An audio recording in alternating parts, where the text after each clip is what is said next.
Hello, this is Spellsquires MTG. Hope you had a good day. So unfortunately, Magic is an expensive game. When you join a game, you have to expect to spend money and be able to spend money on it. And not everyone, such most people, can't afford cards such as Gaia's Cradles, Swords of Feast and Famine, basically just reserve list cards, or just high top end non-reserve list cards, like I said, Sword of Feast and Famine, Sensei's Divining top. However, there are some ways to get around this. You don't just have to go and straight up buy the card. You can save up for a period of time, getting little bits of money and then buying the card you want. Or you could trade unused booster pack cards. So let's say you pull £5 card out of a booster pack, and you've got a couple of those. Trade them in for a better card for someone else who wants them. Or you can sell them to your LGS or channel fireable.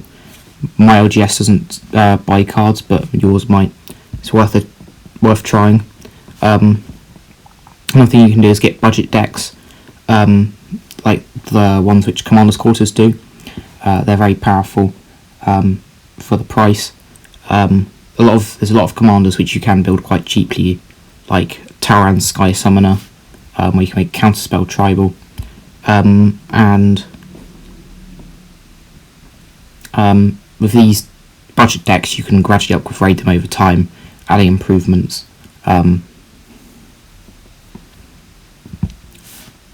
adding more powerful cards as you go along. The next one is proxies, which is the topic of the video. Proxies are very widely thought after whether they should be allowed in commander decks or not. So my definition of a proxy are cards which aren't made by Wizards of the Coast but represent the card in your deck. So these could either be a print-off, Chinese fake cards. There's a problem with those. They often represent reserve list cards like Black Lotuses, and then they're often sold off as those reserve list cards when they are in fact not real cards. We can get actual proxies from certain companies. I can't think of one off the top of my head, but you can buy proxies of cards. So instead of spending £500 on a Gaia's Cradle, you can get a £5 proxy of it.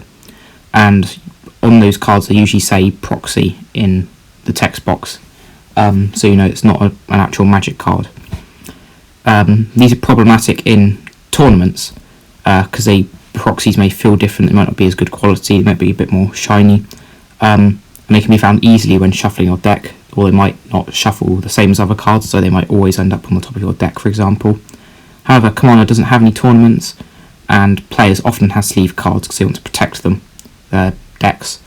In Standard, there's no benefit to winning in Commander. There's no prizes, but in Standard, people will run unsleeved cards if it advantages them. That's why you can't have marked cards, damaged cards, and or non-real cards in tournaments. Commander doesn't have those tournaments because there's no real stakes to losing. So you probably want to run sleeve cards to protect your decks, as they often have expensive cards. And also, many players just don't like them. They say you don't have to pay the full price of the card. However, cost is a very large barrier to entry of Magic the Gathering, and proxies help with this. However, they're very bad for vintage cards, like I said earlier, with the Black Lotus, Fake Power 9 being sold off as real cards. And in my opinion, they are fine. If they read proxy on them, they have every bit of the rules text and the original art. I don't particularly like proxies where they change the art. I find alters fine as long as it's like your commander. I think in a deck, if it completely changes the art, it's not like an extension, I'd say no, because if you're looking at your graveyard and I see a Force of Will, I can see a Force of Will. If it's got some strange art of an alien, I'm not going to know that's a Force of Will. So if you play a Snapcaster Mage, I don't know if you can get that back or not. And also make sure your playgroup is okay with you running proxies. That's very important. I don't usually like proxies because they sort of up the power level a bit. I don't think print-offs are particularly appropriate. I think buying an actual proxy for less than the actual card is the way to go. I obviously prefer real cards because you can sell them off. For their actual value, proxies I'm going to sell for anything. And I'd say only 1 to 5 cards in a deck are proxies. Any more than that, and it's sort of not really worth running them, if you know what I mean.